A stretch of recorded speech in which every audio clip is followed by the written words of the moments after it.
What's up guys, I'm Mitch Brown. I am the director of pitching here at the Yard. Today what I wanted to go over was the 5 key principles of the pitching delivery. We're gonna start with the drift, we're gonna move into drop, rotate, block, and then finally into the throw. The first part of the pitching principles are the drift. Guys, so everything we do on the mound is gonna start with creating some sort of a positive first move. Create some inertia. Body is going to be pressing against the ground through our mass. We need to get this mass directed in a specific area towards the plate.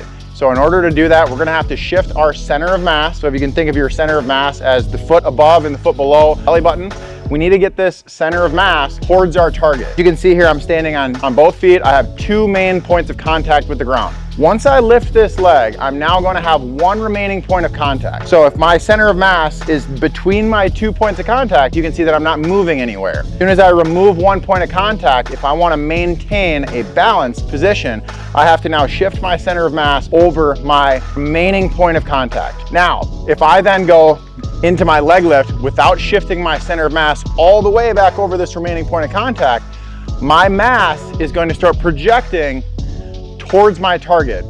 And this right here is what we call the drift. As a visual example here, the reason I need to have a drift is because once I lift this one of my points of contact, rod that is basically a visualization of the force vector I'm creating against the ground. And so right now my force vector is here, straight up and down. Again, if I properly execute my drift, I'm going to get this force vector to start moving in this direction. Now I'm creating a force vector on the backside using as my propeller point to initiate my forward move. The second principle of our pitching delivery is now going to be what we call the drop.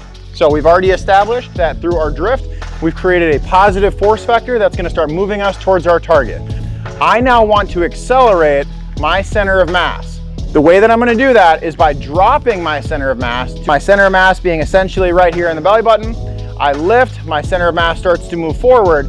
Now in order to increase my momentum, lower my center of mass. Now what we want to maintain a stable back leg that can stabilize our pelvis as we're now dropping and increasing our inertia against the ground towards our target. So the drop is going to be right after our drift. We want to establish our forward move, and then we're going to drop to increase our force vector. Now we've taken our force vector from here, and now when I drop, my center of mass is going to increase that force vector. This is going to increase my linear momentum and potentiate my body weight against the ground. Once I have initiated my drift, which has gotten my momentum moving towards my target, I've increased that momentum, the drop, I'm now in a position here where I need to get my hips and my torso separated. So this is going to be accomplished through a couple different means. We're going to have some sort of a counter rotation to our back hip. Any counter rotation is going to be followed by some sort of a move in the opposite direction. Equal and opposite forces are going to oppose each other, so we want to create our drift, our drop, and through that drop we want to create some sort of a counter rotation. We need to get our pelvis somewhat open into foot strike. We need to create a drift to initiate our linear momentum, a drop to increase that inertia, and we need to get our hips open into foot strike. Now this is going to separate my hips and my shoulders, and from here I'm now creating more potential energy through the torso, through these elastic properties of the body. So we need to drift, we need to drop, we need to rotate our pelvis open into foot strike. Next principle of our delivery is we're going to need to stop this forward momentum and transfer it into a rotational and frontal plane movement of the throw. Initiate our drift, we're gaining momentum, we drop to increase our inertia, we rotate our pelvis so that we can get our hips open into foot strike, and now we need all this forward momentum to be stopped so that it can be transferred back up the chain throughout the rest of the throw. On a drift, a drop, a rotate, now once we rotate our foot into the ground, we need all this forward momentum from the lower half to stop and now be transferred back up the throw into a rotational phase of the throw.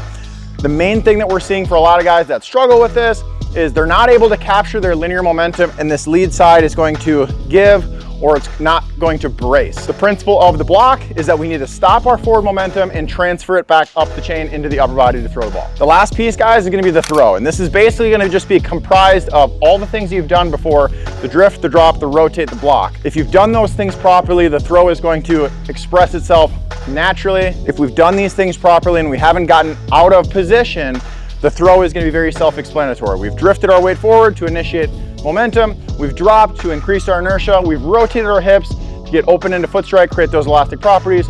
We now stop and block all that energy from continuing to go forward. And from there, all of this energy is now going to naturally flow back up the chain to throw the ball. If we've done those things properly beforehand, we won't have to worry about this one.